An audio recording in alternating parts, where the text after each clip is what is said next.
You see the headlines all the time, right? The real estate world is constantly churning. Big names are joining even bigger brands. Star agents are making these surprising jumps, and it seems like a new announcement pops up every single week. But here's the thing, none of this is random. Behind every single one of these moves is a serious strategy. And today, we're going to dive in and decode exactly what's going on. So, let's unpack the playbook here. We're going to ask the really big questions, like what makes a billion-dollar agent just jump ship? Why would a super successful established team just up and change its name? And what are the biggest firms actually doing to win this battle for talent? The answers, well, they might not be what you think. All right, so here's how we're going to break it all down. We'll look at the global brand play, then the independent advantage, and finally, the race for winning the star players. And at the end, we'll pull it all together with one big takeaway. Okay, first up, the global brand play. You can think of this as the go big or go home approach. It's all about linking up with a massive, internationally known brand to get a piece of their power, their resources, and, their prestige. It's a strategy for instant scale. And this quote from Matthew Mobley really gets to the heart of it. When he brought his brokerage under the Century 21 umbrella, he said it was all about one thing, an immediate boost to brand recognition. And for a local firm, that is a total game changer. You're talking about an instant level up, getting the kind of trust and visibility that could take decades to build on your own. And just to be clear, we are not talking about small moves here.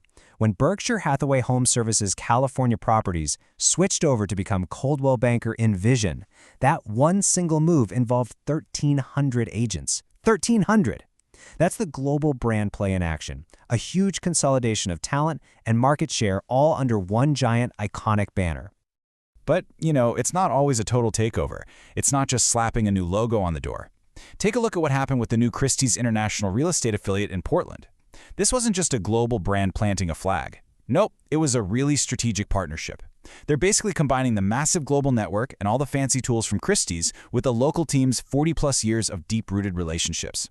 It's the perfect example of trying to get the best of both worlds. Okay, so for every firm that decides to join a global giant, there's another one that's absolutely thriving by doing the exact opposite. And that brings us to our second big strategy, the independent advantage. Here, the name of the game isn't scale, it's speed.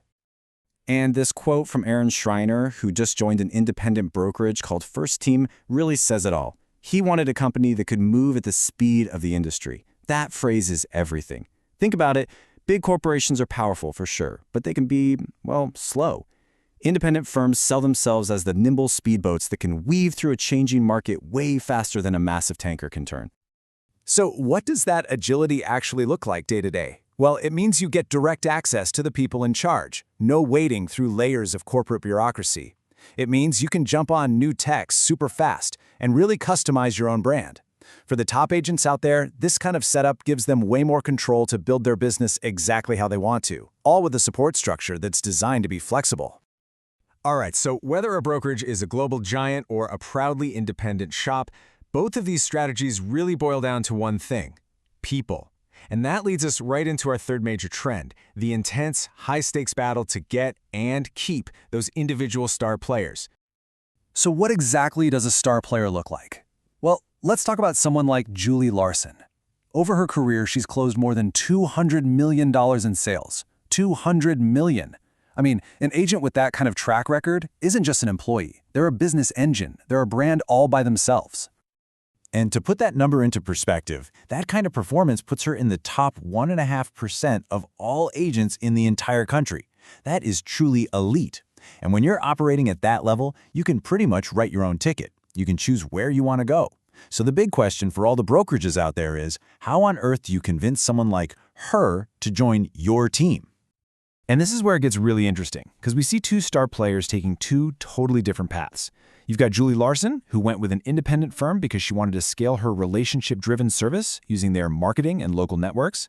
But then you have Rachel Brooke, a luxury specialist, who joined the global giant Douglas Elliman, saying she wanted to grow with a forward-thinking brand. This shows you these top agents are making really calculated moves based on which platform is going to best help them achieve their own specific goals. Okay, so we've covered the global brand play, the independent advantage, and that constant hunt for star talent. Let's step back, pull it all together, and see what this really tells us about where the industry is at right now. So what we're really seeing here are three different and kind of competing playbooks for winning in real estate. right? Number 1, go global. Partner up with an iconic brand for that instant scale and name recognition. Number 2, stay independent. Use your local expertise and agility to out-hustle the giants. And number 3, recruit the stars. Just focus on attracting those top-producing agents who can basically elevate any brand they join. And that really brings us to the biggest takeaway from all these headlines. There's no single right way to do it. There's no one-size-fits-all answer. The real estate industry isn't just one big thing moving in one direction. It's more like a dynamic arena where you have different teams betting on completely different strategies to win. And the fascinating part is, right now, all of these paths seem to be working.